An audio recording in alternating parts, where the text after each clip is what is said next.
It feels so good to be here today. Of course, you know why. The most anticipated ban the hammer didn't fall on Nigeria. Let's quickly create a timeline of how it all happened yesterday.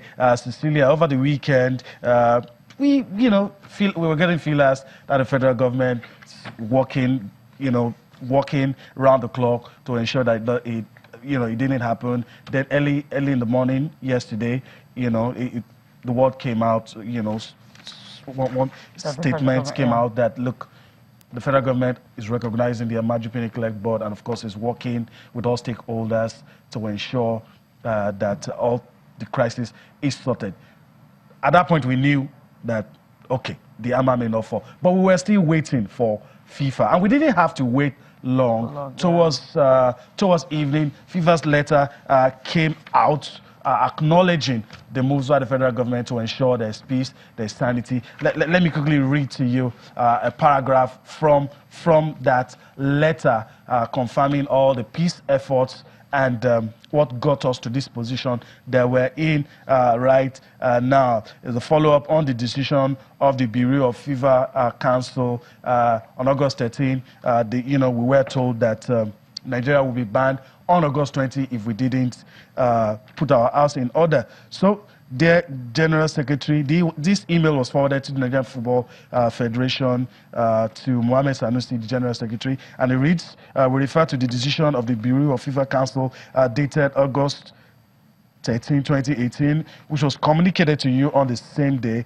In this context, we acknowledge the receipt of your letter dated 17th August 2018, which confirmed that the NFF, under the leadership of the President, Amaju Melvin Pinnick, and the General Secretary, Mohammed Sanusi, has taken control of the NFF offices and as well as complete operations of the NFF and its activities. Furthermore, security agencies have also been detailed by the federal government to ensure they protect and maintain peace at the NFF office, events, and programs accordingly.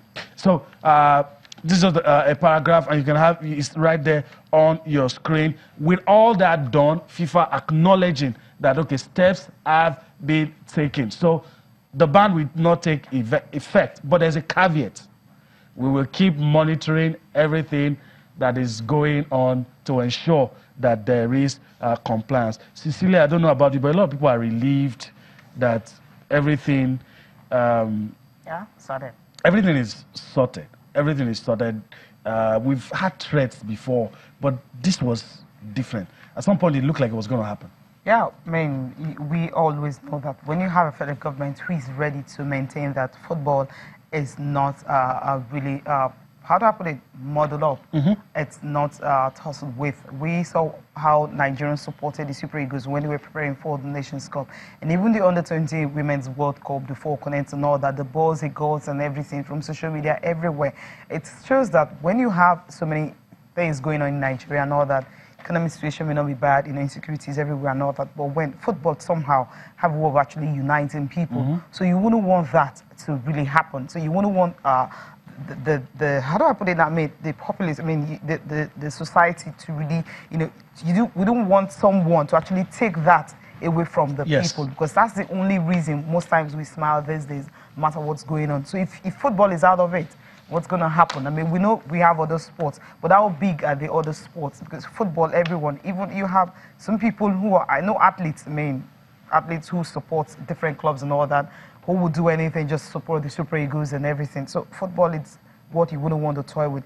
But the situation right now in Nigeria is this might even happen again if FIFA laws are not properly domesticated, because that's where the problem is. I was reading an article from Adokie Amisimaka, he's a barrister and all that, and we know he's a barrister, and we also know that he played the game for Nigeria. What he talked about, the fact that FIFA actually expects athletes to be recognized by the laws of their respective countries. And how do you do that? You take it away from the National Assembly. If you don't do that, it's going to be difficult. And that's why they were talking about the fact that when you have the football governing body in Nigeria now should be incorporated as an NGO, Yeah, That was that alone clearly stated in the correspondence that FIFA had with the federal government. They've clearly stated, like, look, the treaty that you have with the NFF, the obligations in that we ensure strict compliance, and I think it lays to rest all of these issues coming out of whether we're going to get banned or not.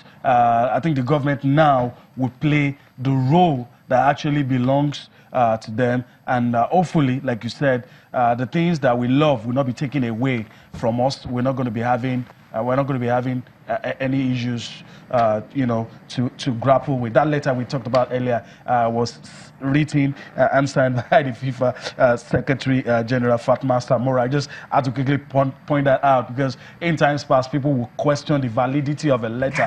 Who signed it? Where did it come from? But I think all of that didn't come into this one because the origin of the letter was known. The person whose signature was appended also known. So all of those issues lay to rest.